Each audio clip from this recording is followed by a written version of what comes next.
que o senhor enxerga aí, em momentos de tensão internacional como que a gente está vivendo neste momento, esse movimento do bolsonarismo de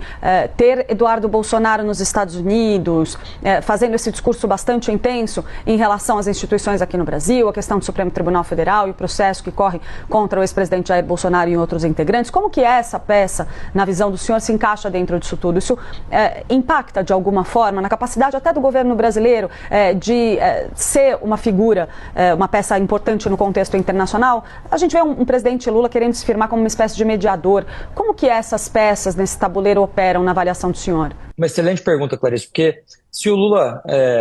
gostaria de ser visto pelo mundo como um mediador,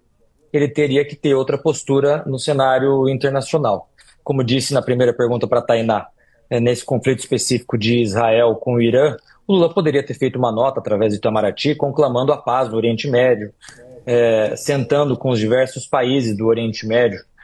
para que efetivamente avançassem nessas inúmeras tratativas que já fizeram da paz no Oriente Médio, mas o presidente Lula optou por não fazê-lo e, ao contrário, se posicionar favoravelmente ao Irã. Em relação ao deputado e meu amigo Eduardo Bolsonaro, que seria o presidente da Credem, está exilado hoje nos Estados Unidos, fruto da perseguição judicial que ele e a sua família têm sofrido aqui no Brasil, é uma posição legítima e política de todos nós, parlamentares do PL. Quando nós tivemos o episódio do impeachment da ex-presidente Dilma e também da Operação Lava Jato, quando se aproximava a prisão do, na época, ex-presidente, hoje presidente Lula, o PT também foi ao mundo, e eu disse isso inclusive numa recente reunião nossa da Credem, relembrando a todos os parlamentares, que próximo da prisão do presidente Lula, o PT foi até a ONU, inclusive, pedindo a criação de um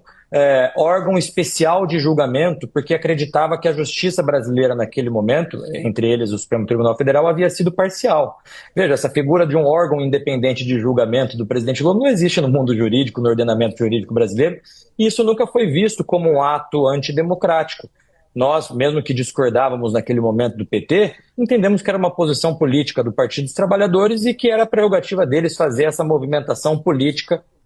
nos diversos países que eles tinham relações com os partidos da esquerda ou com organismos internacionais como na ONU. Então é uma posição legítima do deputado Eduardo, nossa, inclusive do Partido Liberal, fazer essa interlocução com autoridades estrangeiras, e lembrando inclusive que no caso específico dos Estados Unidos, o presidente Lula teve uma posição muito clara. No período eleitoral dos Estados Unidos, ele se posicionou favoravelmente a Kamala Harris. Nós tivemos o episódio da primeira-dama ofendendo o Elon Musk, que depois acabou virando um dos principais secretários do governo do Trump. No período da transição, após o período eleitoral dos Estados Unidos, nenhuma autoridade brasileira foi atrás da equipe de transição do presidente Trump, fazendo com que hoje a relação do Brasil com os Estados Unidos, mesmo que seja uma relação histórica, importante comercialmente falando, mas a relação entre os governos é praticamente nula.